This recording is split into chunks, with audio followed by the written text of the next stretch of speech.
All right. Now, we're assuming that you already have a bed installed. If you don't, of course, you're starting with virgin soil that's new.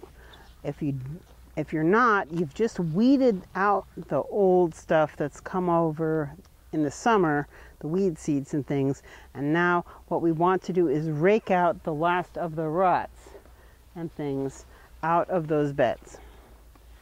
And some of them might be shallow and some of them might be deep. So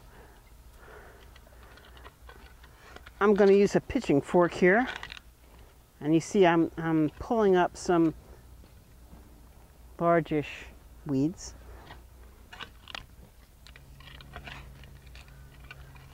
Raking will get the small stuff, and this will also serve to turn over whatever mulch or compost you've put in the soil.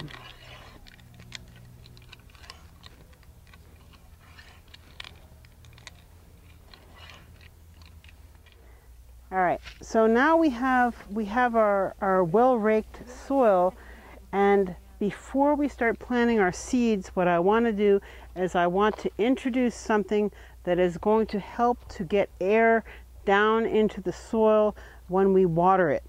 And for that, I'm going to use perlite. Vermiculite? No, I want to use perlite first. Would you like me to get some? It's up at the top. On the side of the house. Yeah, I thought I brought it down, but I didn't. I'm going to use two mineral products here. They're both natural. They both come from rock, and they both are treated with heat until they pop up like popcorn. But they both originated as some kind of stone or rock, so they're both mineral. One of them is called perlite, and one of them is called vermiculite. You can buy them both in any garden store. The difference between them is they both will add air to the soil and let air penetrate down into the soil. Now, people might think roots don't need air. Roots need air. If roots did not need air, trees would grow in the middle of an asphalt highway. Roots need air, just like leaves need air. Okay? Now, when you water soil, if you don't have enough material in the soil, such as organic material and stone, gravel, rock, vermiculite, perlite in the soil, if you pour water on it, it's going to be the same thing as pouring water on a china plate. The water is going to all just run off. It won't go into the soil because there's no space, there's no airspace, there's no way for the water to get down in, right?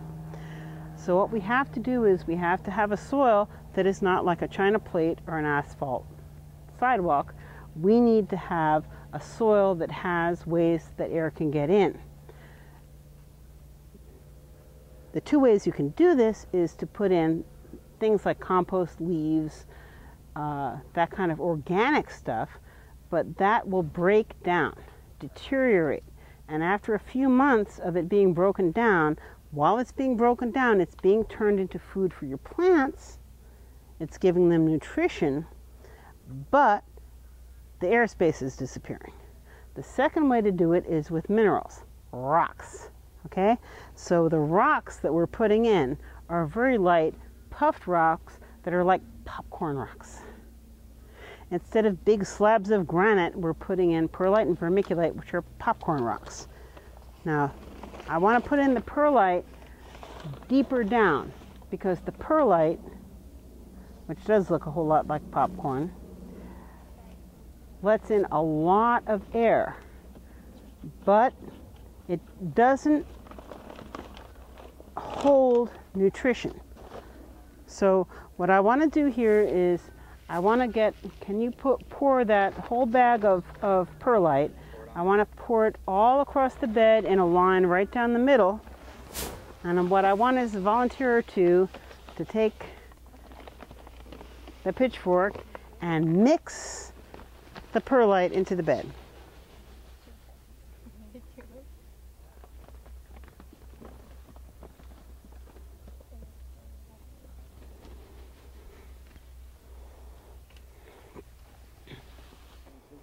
Okay, so when you're pouring and mixing the perlite, try not to breathe a lot of the dust. It's the same thing as sawdust or something like that. You don't want to breathe a lot of rock.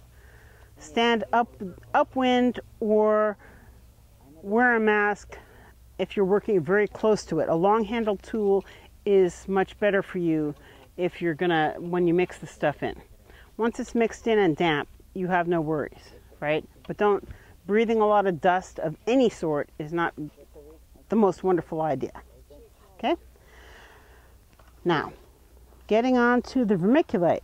The vermiculite, I'm going to use the vermiculite when we plant the seeds, because I want the vermiculite to be close to the top of the soil.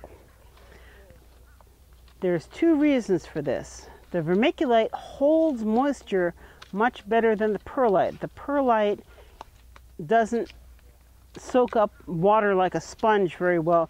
Vermiculite becomes damp. The second reason for this is that perlite does not have any kind of a charge, but vermiculite, which is actually glass, mica glass, volcanic glass that's popped like popcorn, vermiculite has a magnetic charge. Why is this important? This is important because most of the minor elements, the things outside of carbon, nitrogen, hydrogen, the things that are outside of that, like vitamins, the things that are the vitamins for plants, most of these are metals, like boron, for example, and iron. Metals have a magnetic charge. When you put something in your soil that has a magnetic charge, it traps metal to it.